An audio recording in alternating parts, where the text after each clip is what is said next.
Well,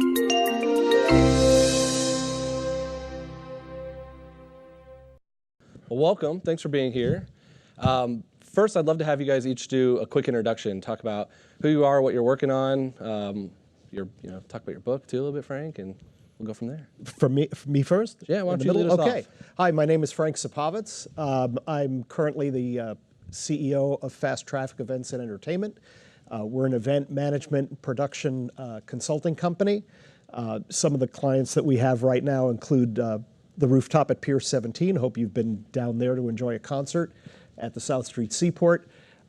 Major League Soccer, Pro Football Hall of Fame, and the Indy 500. Spent 10 years prior to that, and actually got to work a bit with Boomer over the course of years. For 10 years, I was at the Senior Vice President of Events for the National Football League, and for 13 seasons for the National Hockey League. Okay, Adam? Adam Wald. I am the Director of Production Operations and Management at NBC Universal and at NBC News. Primarily, my focus is on, for NBC News, everything but the Today Show. So it's nightly news with Lester Holt, MSNBC, Dateline NBC, and any special events and projects we're working on at any given time.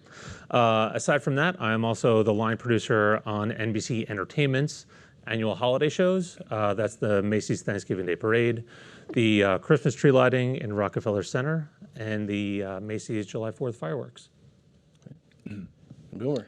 My name is Boomer Esiason. For 14 years, I was an NFL quarterback. I played for the Bengals, Jets, and Cardinals, otherwise known as the Bermuda Triangle of the NFL. So it's so apropos that I'm here, what to do when things go wrong. I'm very used to that. I'm currently with the NFL Today on CBS. I've been there for 18 years. I also host a morning talk show here in New York, Boomer and Geo. I've been doing that for 12 years. And I have my own non-for-profit organization, the Boomer Esiason Foundation, fighting against cystic fibrosis, that has raised over $200 million over the last 25 years. Wow. Oh. Great, thanks. So, Frank, I want to kick things off with you because you have your new book, What to Do When Things Go Wrong. With years of experience in the NHL, NFL, I would expect you to be writing a book about all these amazing events that went right, but why did you decide to write a book about all the times that went wrong? Because everybody talks about how smart they are. Nobody really talks about how things get messed up pretty much every day in your daily life and in your professional life. And you know, it's often said that you learn more from things that go wrong than things that go right, and that's true. But I think what this provides us is an opportunity to learn from things that go wrong for somebody else. Right? You can learn a lot about things that went wrong for you, but if you can learn from somebody else, I think it's a much more valuable lesson. So all three of you have jobs that are exposed to millions of people. So what was the first time, that first experience for you that was on a large stage where things went wrong and you had to react quickly and kind of go through the process? And tell us that first story. What was the number one time where it kind of resonated for you? Well, for me, it was way back in 1993 at the NHL All-Star Game. We had this enormously brilliant idea of celebrating the Stanley Cup centennial, because it was the 100th anniversary of the Stanley Cup, by giving the Stanley Cup to three Montreal Canadiens greats, because that's where the game was being played, and the Montreal Canadiens had been on the Stanley Cup 24 out of 100 times, so that's pretty significant. Give it to them and have these great alumni skate around the ice with the Stanley Cup over their heads. And we thought that was a great idea. And it may have been. The plan, of course, was something entirely different. So right before we go to air with that moment, I get a phone call up in the booth that the Stanley Cup's not in the building. So you can't really have a great centennial moment without the guest of honor. Where is it? We don't know. Stanley Cup is nowhere to be found. Nobody knows where it is. We have the three alumni down there, Guy Lafleur, Maurice Richard, and John Beliveau, and they're all anxious to get the cup in their hands and take that skating moment. It was on national television here and up in Canada. And about 30 seconds later, I get this really wonderful call that the Stanley Cup has made it into the building. Where it was at a sponsor brunch that my boss was holding in a hotel a couple of miles away. And I knew that that's where it was going to be. It was supposed to get to us on time. My boss had assured me it would be. I trusted that promise. But you know, it didn't make it in the amount of time I thought because it was stuck in an ice storm. It was minus 25 degrees on the streets in Montreal, and the traffic had slowed to less than a crawl. So the keeper of the cup grabbed the box that the cup comes in, because it comes in a wheelie, cargo box basically, and jumps out of the cab and starts pushing it down the street across the ice, which is apropos of an NHL game, I guess, but across the ice, block after block after block, and gets it into the building just in time.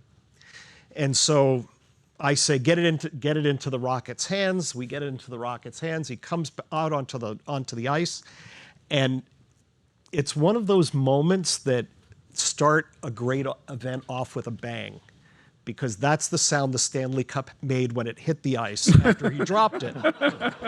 And it bounced several times, bang, bang, bang, bang. Picked it up, it was dented beyond all recognition on national television. And of course, French national television is showing it again in slow motion, with the cup in midair. Well, the reason it got dropped was because in taking it out of the cab, the sterling silver cup was minus 25 degrees. So it was really, literally too cold to handle. So when it came out of the box at the very last moment, got into his hands, it was too cold to handle, and it dropped to the floor. So it's Murphy's first corollary, which is left to themselves, things tend to go from bad to worse. Well, it was bad enough the cup wasn't there. It was worse that it actually got there, right? So, what I learned there was, yes, we all want things ahead of time. You would never do an event or a show where you didn't know where your stars were way ahead of time. You would do the same thing on your show. But I took it as gospel that the cup would be there on time because I was assured it would be, right? I knew that there was very little time. There was probably about a half hour, 45 minutes. I didn't count on the traffic jam. I get that. But what I could have done was change my plan, right? If I had imagined that there could have been a problem getting the cup there, then I could have said, well, why don't we not do this then, because it has to be somewhere else ahead of the game? Why don't we do it in an intermission? I could have done that. Yep. And I could have made that decision ahead of time, but I didn't. Or I could have made that decision even on the fly and said, let's move it from here to here. But I was so anxious to get it done that I let that reaction of relief, get the better of me. I could have had a better plan, and I could have handled it differently once it did unfold. So a big part of the book covers basically five pillars: the imagine, prepare, execute, respond, and evaluate. So I want to talk about the first two. And Adam, I'd love to hear from you on preparation for an event like the Thanksgiving Day Parade, where you're covering miles of Manhattan. What goes into preparing for something that's not easy to rehearse? So the parade is very interesting. It's one of those events that it shuts down Manhattan for a day. And thankfully, it's a day when everyone should be at home with their families, getting ready for the turkey dinner that night. But it spans 2.5 miles of Manhattan. Thankfully, we have an amazing partnership with Macy's and with the NYPD and the City of New York and the Mayor's office to all come together and try to get this behemoth of an event up and off the ground and then on television. And to me, the parade it's a game of chess. It's a giant chessboard. Everyone has their little piece on the board, and everyone can do one certain thing that advances your chess game forward. And if it's not for every one piece to come in and correctly move in a particular order to win the game, it's not going to happen. And we're never going to have it. We're never going to have a successful broadcast. what we try to do for the broadcast is be as strategically smart as possible to get it to the viewers at home.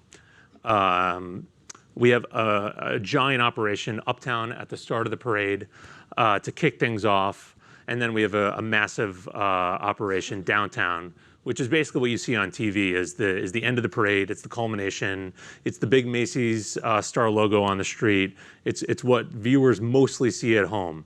And then in between, in case anything happens, and also just some beauty shots, we have cameras along the route. Should anything happen, we have eyes on it. We have a helicopter in the sky getting more of the same.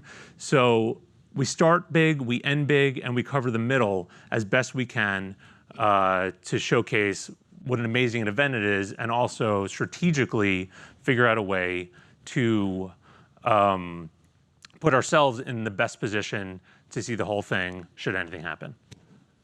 Now, Boomer, I mean, there's obviously a lot of people know about the preparation that goes into being a quarterback and film study.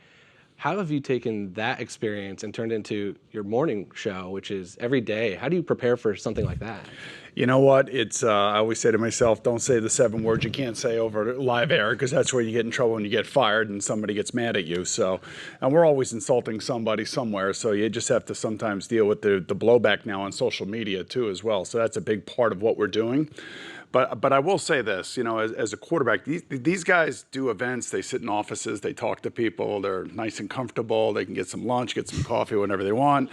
When you play quarterback in the NFL, it is a shit show. And it's you are basically dealing with a lot of things that can go wrong at a moment's notice. And usually what the payoff is you're on the ground with somebody on top of you, and he's screaming in your ear, telling you how much he hates you, and he's going to come back and get you later on in the game, so he's trying to intimidate you.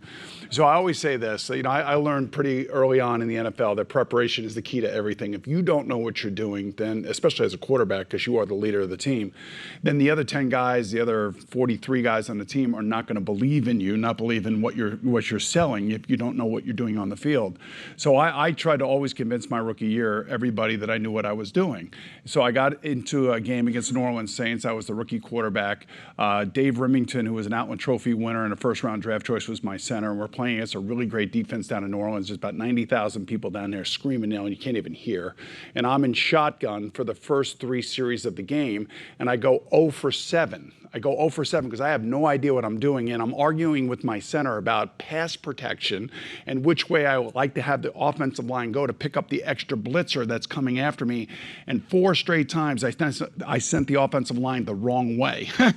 So therefore I paid the price, and I was on the ground. And Remington was yelling at me the whole time, and he's very anxious, and just these impassioned moments where I was just totally blown away. And finally, after the 3rd series, I was 0 for 7 in the game. I was trying to trick everybody that I knew what I was doing, but I had no idea, obviously. I was walking behind Dave Remington, who happened to be my roommate at that time, and I heard him say to the coach, "You got to get this dumbass off the field." And I'm like, "What? What did you just say?"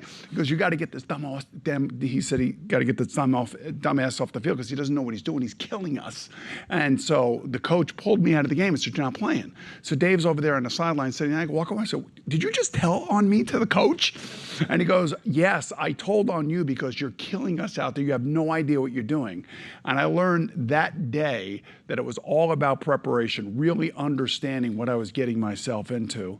And I applied myself to that. And here we are some 30 years later, and the president of my foundation is that very center who told on me that day because I trusted that he had my back, that he was telling the truth to my face, and he was doing me a favor.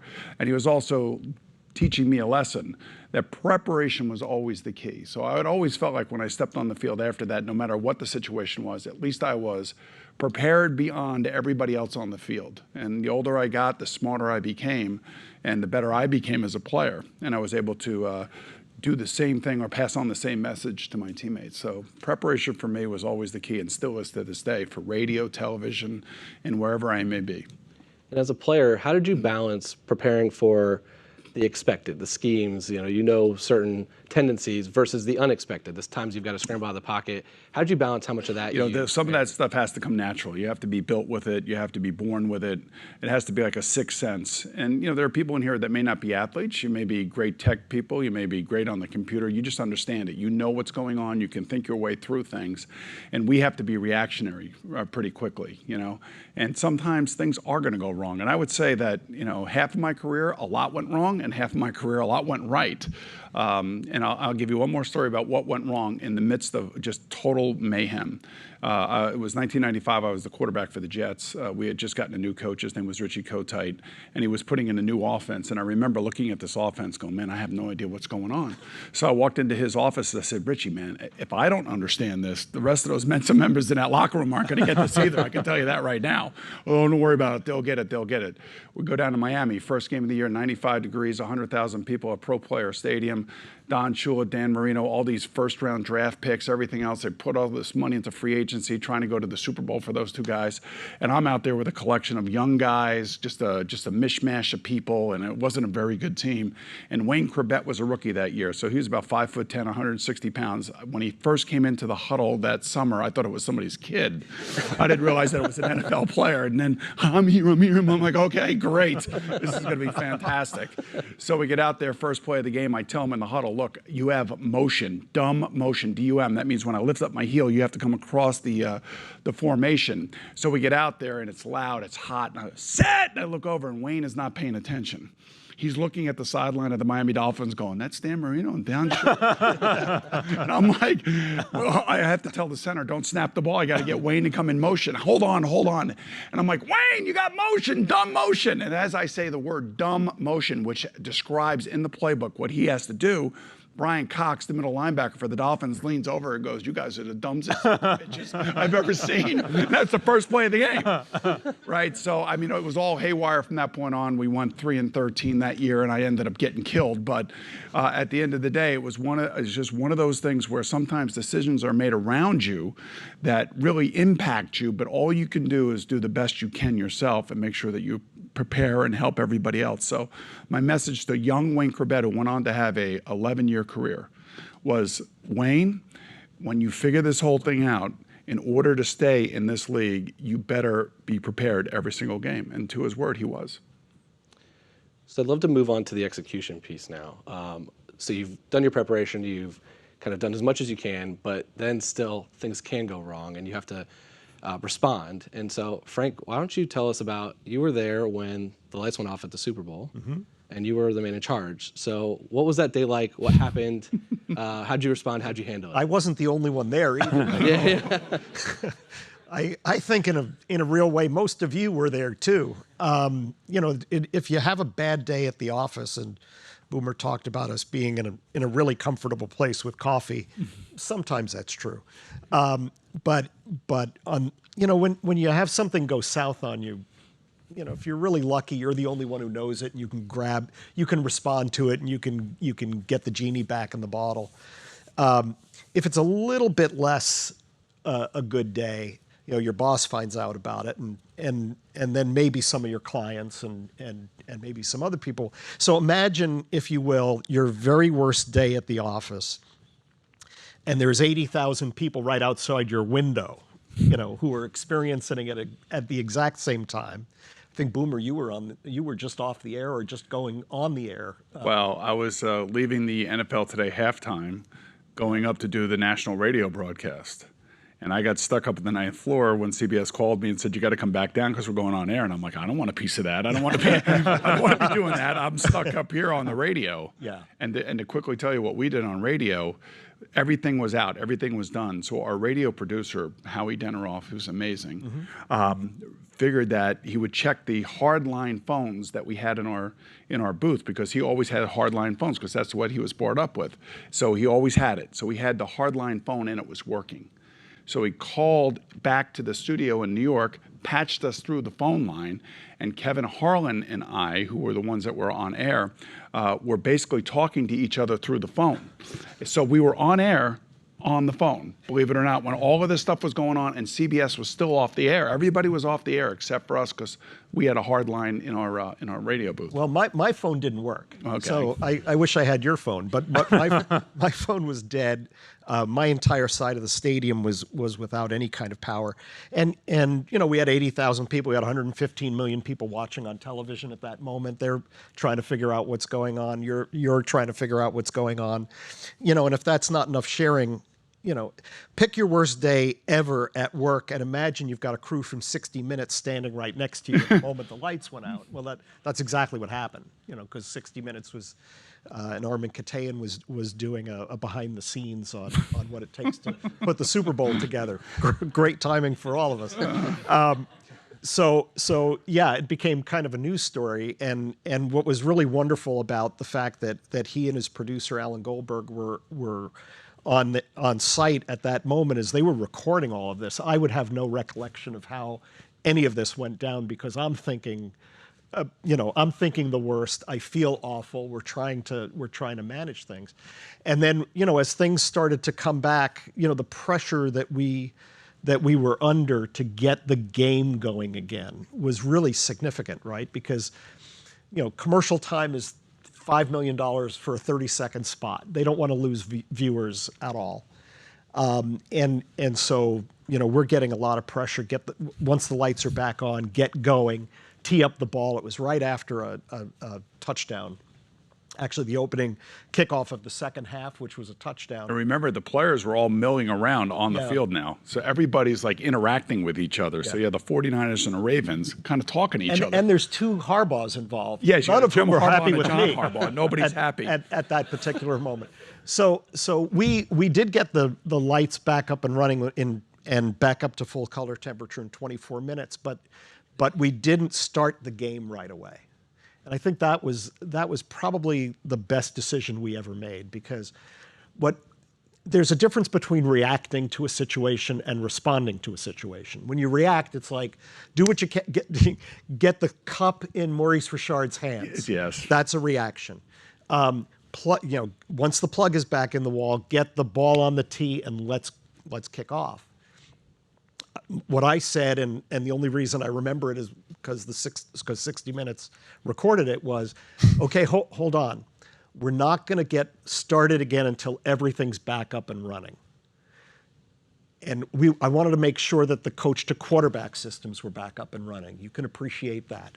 I wanted to make sure that the instant replay systems were back up and running, that the score clock was functional, that all of the information systems required, all the communication systems required were back up and running because if we had kicked the ball off, there was another score, which in that game there could well have been, or there was a controversial play and the official went under the hood and there's no instant replay.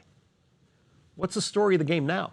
You've got a week's worth of talk on radio about the moron who started the game again. Well, it's kind of like how the NFL screwed up the New Orleans Saints last year at the championship game against the Rams. Well, in my particular case, I'm not going to comment on that one. I think so.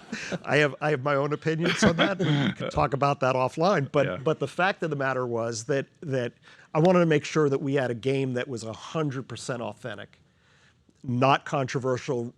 Ray Lewis's commentary afterwards notwithstanding, he still thinks it was a total conspiracy. It was not. Trust me, it was not a conspiracy. But we got everything back up and running. Turned out one coach to quarterback system was not up and running. We had it repaired. So everybody up in our control center had the opportunity to go through everything that they were responsible for to get that game going again and make sure we had a way to do that. So, and in an authentic way. So that was responding as opposed to reacting. Think about what the ramifications are of the reaction you're going to have. We're going to get started again. Okay, what else do we need to make sure happens? I think it brings up an interesting point of you prepare and you imagine all these different situations, but you have these beyond your wildest dreams situations, things that you just could have never thought of. So what are your contingency plans? Do you have processes in place for those types of things? I think you have a lot of breaking news you have to deal with. Sure. How do you have that kind of built into your process? First is experience, right? We put the best people in the position to do the job at hand, and kind of taking off my hat of entertainment shows, which are fun and exciting to work on, and they're big, and everyone's there to really put on the best show and have the best time and give viewers at home the best opportunity, the best time to watch it, and then put on the breaking news hat. It's a totally different psyche. And when I'm working for NBC News and we're out in the field on breaking news, it's a humbling experience and something really that's like no other. And I think what really hits home to me about one, just the responsibility that we have is Hurricane Harvey. We go into hurricanes, and there's a moment, and it's in every hurricane I've done, and I've had the pleasure or displeasure of doing a number of them. The whole city is evacuating, and there's not many people going in, and we're going in. So there's a couple cars on the highway going in, and that's us. And we're always prepared for no food, lack of water, and a lot of wind. And we're going to be prepared for buildings coming down here and there. And it's dangerous. And Hurricane Harvey was interesting because it had that. And then what it also had was just this tremendous flooding that went on for weeks afterwards. And people in just complete despair. And we're trying to tell those stories and trying to stay safe at the same time because the flooding was so extreme that we really had to pivot all of our thinking from just getting past the storm. Usually you get past the storm and you're okay. Okay, we're safe now, we're good. Let's go tell the story. And then the flooding just didn't stop. And how do we keep people safe on the ground in the floods? How do we tell the right stories? Okay, how do we put people on the right boats that are even safe to do that, to go find the people to tell the stories? And then, we always get caught up, and you start to meet people that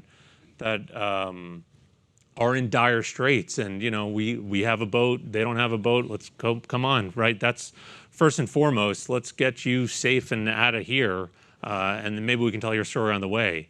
But you never know what's going to happen in breaking news. Every situation, no matter how many times you do it, no matter how many times it sounds like the same kind of situation, it's always going to be different. And I think going into something like that, knowing consciously that it is going to be different, sets you up then for down the line to how to be a good leader, how to put your people in the right place, knowing that just because we've done this before doesn't mean it's going to happen again the same way, and it never does. I think in World War II they had an acronym FUBAR, right? Effed up beyond We all use it recognition, often. right? And a football game is FUBAR'd all over the place. I mean, it starts FUBAR'd and ends FUBAR, and one team walks off winning, but it's a game of mistakes. I think event planning, you could say the same thing, right? It's just, somewhere along the line something is going to happen, and how you react to that, as Frank was pointing out, is going to be whether or not you're going to be successful and have a long-term success at what you're actually doing with your job. For me, on the radio, believe me, and on television, I once said when Peyton Manning lost his first AFC championship game to Tom Brady, and at that time, Peyton Manning was considered the best player in the league, and I was working with Dan Marino, and I looked over to Dan Marino, and I looked over to the camera, and we got about 30 million people watching us. I looked right in the camera. I said, well, I guess Peyton Manning's going to be this generation's Dan Marino. Because Dan Marino never won a Super Bowl, right? So Dan Marino got pissed at me in front of like 30 million people. Like, what are you talking about? I'm like, all right, calm down, easy, Chief. What I was trying to say is that, and I didn't articulate it correctly. I was trying to say Peyton is the best player in the league, and in order to get to the Super Bowl and to win one, just because you're the best player doesn't mean you're going to get there. You need to be on the best team. And that's what I was trying to say. I was trying to actually say a nice thing about Dan Marino, but the way he came out and the way he took it, he was very angry with me. So I think communication helps, don't you think? I do. And how you put it. And how you put it, right? Yeah, it's how you really just lay into somebody when they make a mistake. Yes. Have you ever done that? Never. Never, okay. So, Frank, there's a part of your book that talks about how panic paralyzes decision making. How did you stay calm during all of this? How do you keep your emotions down and be able to execute as you need to? So here, I learned something really interesting in while I was writing the book. It kind of verified for me or validated for me that what I was really feeling at the time, because I don't remember not panicking. I felt awful, right? The adrenaline just gets released and you have no control over that. That's an autonomic response. There's nothing you can do about that. And the question was, did I look panicked or did I seem panicked? And the answer, again, thank you, 60 Minutes, was no. I would have never known that, right? And that was something that Armen, talked about both on the morning news the next day and then on the 60 Minutes sports program on Showtime later that week, was that, well, there was no sign of panic. And I think that what I learned while we were writing the book and preparing the book was that it's actually true that if you focus on solving the problem, it keeps the panic in check. So you can go off the rails, but if you say, okay, something happened, now how do I fix this? And you start thinking those things through, it actually suppresses the effect of the adrenaline. So that's really true. I imagine it's true on the field. I imagine it's true in the truck. It certainly was true for me that night. The fact is that if you panic, and if you're in a position of authority, whether you're a quarterback on the field or you're a quarterback of your project team or whatever it is, the people around you will either panic as well or they'll discount you as having panicked. I don't need to listen to this person. This person is out of control. They can't do that. Now, how did we manage that? What we did before every Super Bowl, while I was there, was we did a tabletop exercise about 7 to 10 days before every Super Bowl, because the number of details that can go sideways on you at a Super Bowl it's enormous, and the exposure is clearly there, right? Everybody's watching. And we're not just doing the game, we're doing the big social events that the NFL does, and we're handling the owners, and we're doing big fan festivals and award shows and everything else. So, pick the moment something's going wrong somewhere, right? So you're just going to have to deal with that. So we would do this tabletop exercise. Everybody who was in a position of authority on game day was in the room, our cell phones off, and we'd hire a moderator to throw disasters at us for about 4 hours. And he'd do about 4, 5, 6 a year. And he'd say, okay, halftime is over. The players have just come back out onto the field, and a fan jumps over the fence and throws a white powder on the 50-yard line. What do you do? And we'd have to work together as a team to kind of solve that problem. We had one scenario I remember where they said, okay, the game is about to end. It's 4 minutes left on the clock. The gates are about to open to let everybody out of the secured perimeter because it's a very high security event.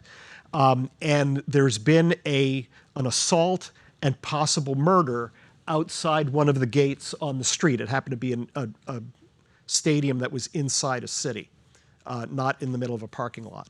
Okay, now people can't go through there because it's a crime scene. That's where all the buses are that take people away. How do you get people around that in the 4 minutes you have remaining on the clock? And how do you reposition people? How do you talk to people? The fact is that in all the time that we did these things, not one of them was a power failure.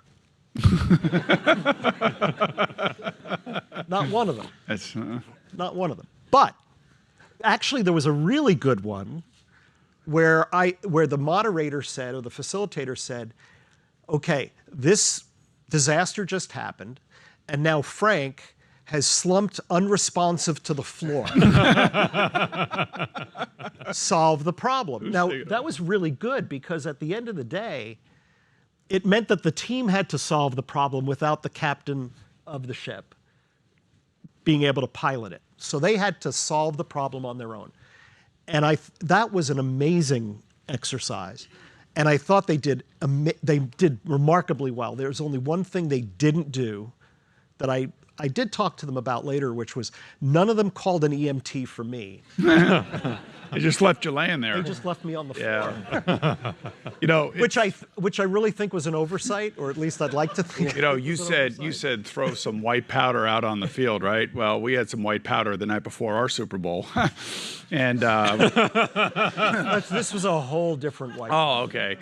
So one of our best players was suspended the night before the Super Bowl. Mm-hmm. Imagine that now. So imagine we're in a meeting room like this, and the coach comes walking in, and he's got a tear in his eye. Our coach used to love playing practical jokes on us, but we knew this was serious because we saw the tear in his eye, and he mentioned the player's name. And he said the player's not going to play tomorrow because we just found him. He's in a drug-induced haze. He's already been suspended a number of times. So take a few minutes, the team by yourself. The coach is going to go off into another room because you don't ever expect something like this to happen. Mm-hmm. And sure enough, we're in the meeting room, and one of my teammates, Chris Collinsworth, at the time he does Sunday Night Football for NBC now, he stands up in front of the team and he goes, we got to win this one for Stanley. And the whole team was like, sit down. We ain't winning it for him, we're winning it for us. And then, of course, we lost it right at the end. But, yeah, but that's a whole nother story. But you're talking about like different things you have to react to. It happens in everything. I would imagine in news it's always fluid, right? I mean, it doesn't 100 miles an hour and every 24/7, 365, and it just never ends. It doesn't stop. It's the two-headed monster. Unfortunately, really, you have to be as careful and thoughtful as possible, really, to do our jobs. It's all about taking a step back and looking at the problem as a whole. But you have to get TV on the air fast, right? Breaking news is fast, and it's changing every moment of the day. And you have to be fast, and you have to be quick. And how do you balance that? How do you balance being as thoughtful and prepared as possible and being quick at the same time?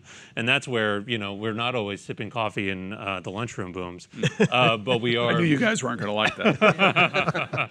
we both now hit on that. I knew what I was getting into before I got up here, really. Yeah. It's okay. But there's a lot of screaming and yelling, and kind of one thing that I try to do in those situations is take a step back. And actually, I had the opportunity years ago, this is in a former lifetime in a way, to interview Gene Kranz, who was the flight director for NASA's Apollo missions. And he was the flight director of Apollo 13 when everything went wrong. I mean, talk about a power failure. I mean, this is on a whole different level that none of us can even imagine.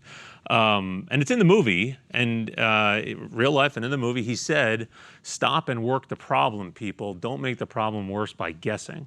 And that resonates with me. And I think about that all the time when they're screaming, yelling in panic. It's all about, in that control room or in that moment, stop. Let's work the problem, and then let's fix it. And it's taking that breath, taking that beat, to then be able to move forward with a clear head. Well, and I think that all of us you rehearse things. You can't rehearse everything, sure, but you rehearse a lot of things. You certainly would go through training and drills and all the things that you needed to do to prepare for a game, to prepare for a season.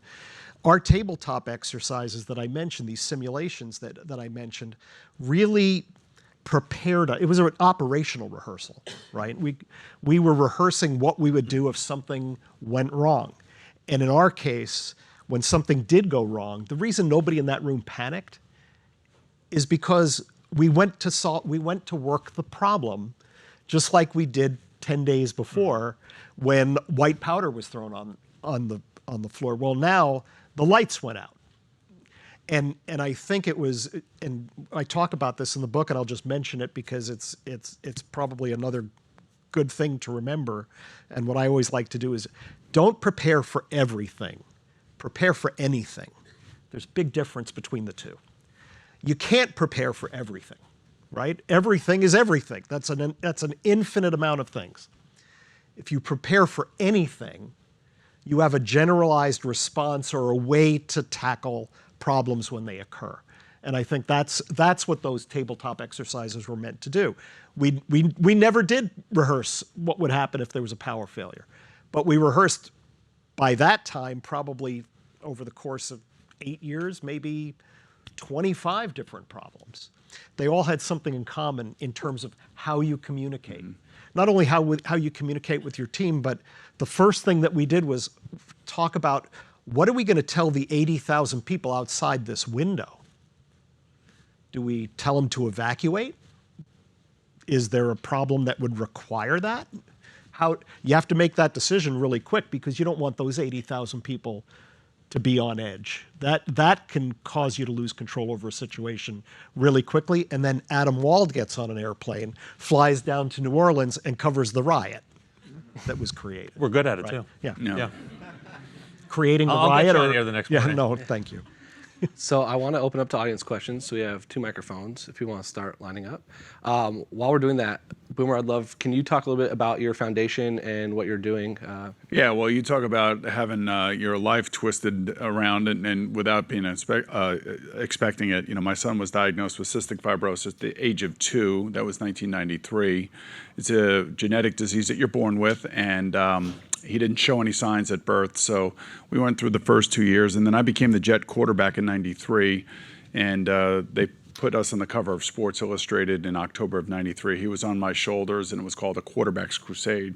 And it's really the first time that a major athlete really put their stuff out there kind of like this and was so open about it. And the reason I was so open about it was because my friend, Frank DeFord, lost his daughter, Alex, at the age of 8 to the disease of cystic fibrosis. He wrote a beautiful book about her and that experience, and there was a movie done.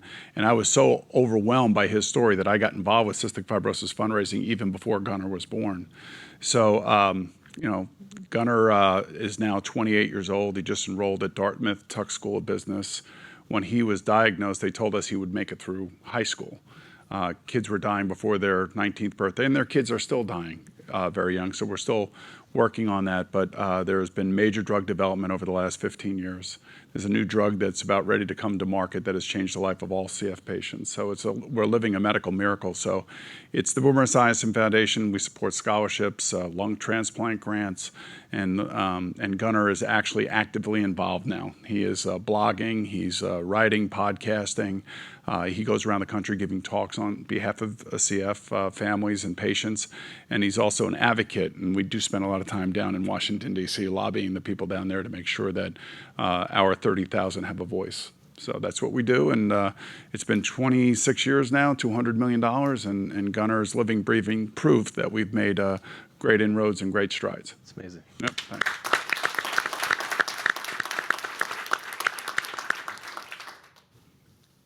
Hey, thanks y'all for coming.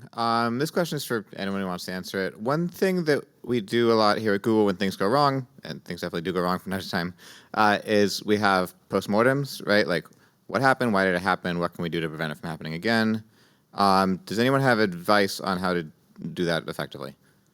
I'll start, and I bet I would love to hear Boomer's stories on how they look at game film and all of that sort of stuff. But I will tell you that what I learned along the way, especially if you're in a corporate environment where you've got an enormous number of departments and people and stakeholders and all of that, which is like the hardest environment in the world, so I salute you, is whenever we did these postmortems, because we would do it after the Super Bowl, after the draft, after All-Star games, pretty much anything, Pro Bowls.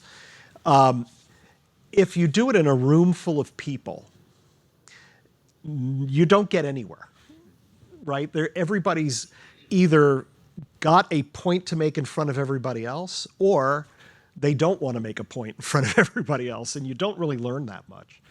What I found, and it was really after a Super Bowl in Dallas, where there were probably three main things that went right the entire event.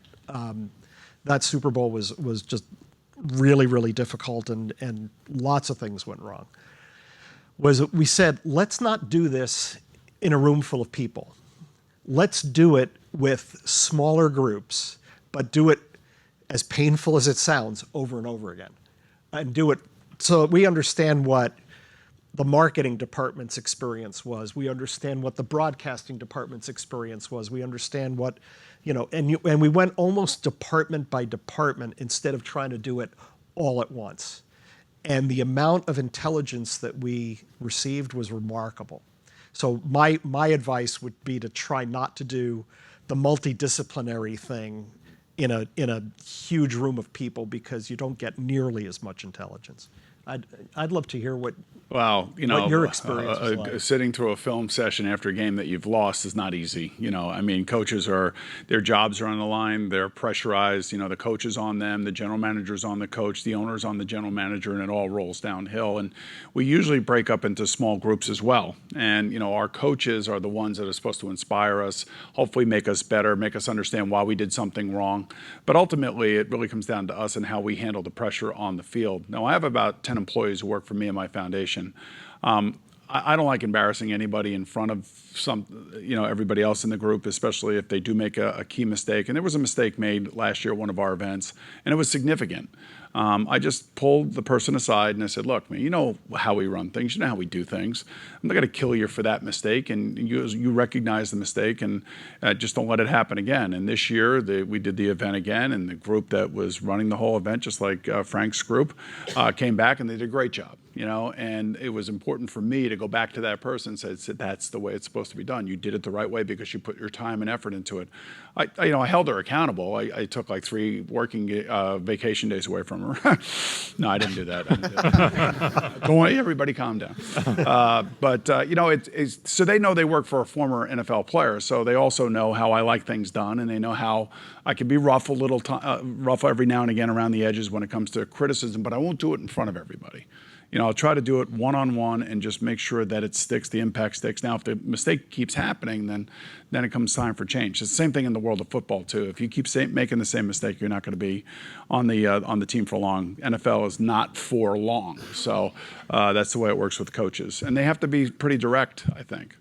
I'll just add, there's one thing that we've implemented on our team at NBC that's done wonders, really, and it's the simplest thing. We all walk around on events with either a pad of paper or a notebook, or it's just your phone and you're keeping notes there. But what I've gotten everyone to do is on the very last page of the notebook, or the last 2 pages, wherever you want to do it, or on some other page of an email that you're keeping notes on, it's what can we do better next year? And in my notebook, it's always a red notebook. It's a thing that I have. It's always a red notebook, and it's always the last page. It just says next year. And while we're doing the event, and before the event has even happened, and before we've even gotten onto television, there's lists of notes for next year, so that when I do sit in the postmortems, and we have plenty of them, it's all fresh. It's all right there. Nothing's forgotten, because there's multiple lists that just say next year, right? And just because we had a successful event and a successful broadcast this year doesn't mean we will next year. Doesn't mean other things will go wrong. And just trying to get as many things written down as possible to go into those meetings to then set yourself up for success the next time around. Yeah, so within Google, we tackle like a lot of new problems, especially as we grow vertically. We have like a whole new scope of things and deal with challenges we never thought we'd had to. So like making your transition from Maryland into the NFL and continuing playing into the NFL, what were some of the biggest challenges that you faced, how you approached those, especially without knowing? Like, to your point, prepare for anything, not everything. Yeah, it is really an eye-opening experience when you're a rookie quarterback in the NFL. I mean, you just don't know what you don't know yet, and you have to go and live the experiences. Sam Darnold's doing that now. Daniel Jones is getting ready to do that. You can't even imagine the amount of pressure and anxiety that goes into it. I would go home and I would actually practice the plays out of my playbook with my wife. I'd make her call a play, and I'd have to say the formation, the personnel group, and everything else that goes into it. It's not just 11 idiots running into each other. There's a lot of work that goes into trying to communicate and learn and prepare for what you're trying to get yourself into. So it's just a learning process, man, and you got to immerse yourself into it. I always tell the young quarterbacks, don't worry about making mistakes early on. They're going to be there. They're going to happen. Kyler Murray, the #1 draft pick for the Arizona Cardinals, had a great first game last night. He got beat up pretty good. So he's probably questioning as to whether or not he's good enough to play yet in the NFL, which is normal. We all have gone through that. As a matter of fact, the great John Elway, after his first preseason game against the Pittsburgh Steelers, almost quit because he was like overwhelmed with just the enormity of the job and all the things that came along with it. So for me, it was all, I was lucky. I had a good coach, I had good teammates, and I learned. And I would think here at Google it would be the same thing. You probably have people that have been here a few years, and you don't be afraid to ask for advice. That's the one thing I found out. I had Kenny Anderson, who was an older quarterback in his 14th year when I got there. And I just soaked up as much information from him as I possibly could. And I showed him great respect because he had played in the league for 14 years. They drafted me to take his job. That's a unique kind of relationship situation that ends up happening, just like Daniel Jones and Eli Manning. Everybody's screaming who's going to be playing, who's not playing. It's all out there publicly. You got to live your life. When Eli goes and puts the $2 million in the bank every week, it's a tough deal to deal with. The external pressure that's out there. So, and I think Daniel is doing it the right way. He's very, very responsible, respectful, and trying to learn as much as he can. That's what I did. That's what I would say. No matter where you go, whether it's football or Google or anywhere.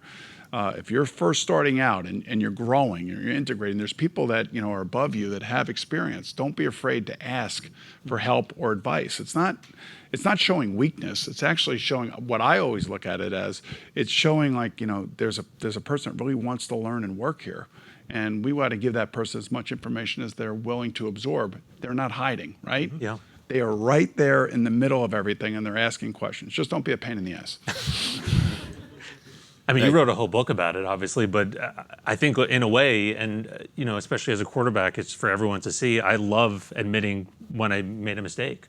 I mean, that's when you learn. If you can raise your hand and say, "That's on me. That was my mistake. It's somehow we missed this. What can we do better?" That's how you grow. Here's one other thing I will tell you. Experience is so valuable. And all of us up here have been in our businesses for a long time. I'm 58 years old. I pretty much have seen everything. So I show up to work one morning and I find out that my partner was arrested by the FBI in the middle of the night. And I got a camera in my face, I got a microphone, and I'm talking to millions of people. And then my program director comes in and says, "Don't say anything." And I'm like, really? This is a talk show? He's not here? What am I supposed to do? So, what I fell back on that day, and I look back at myself, I have that on tape and everything. I look back at myself and I said, I handled that way because of all the experiences that I've been through my entire life. So that's why it's valuable information that somebody a little bit older or somebody who's been through the wars, if you will, can give you information or advice on how to handle some tough projects and tough situations. That was probably the toughest situation I think I've ever been in on camera, where a dear friend of yours, makes a really bad mistake and gets arrested, and you have to talk about it publicly.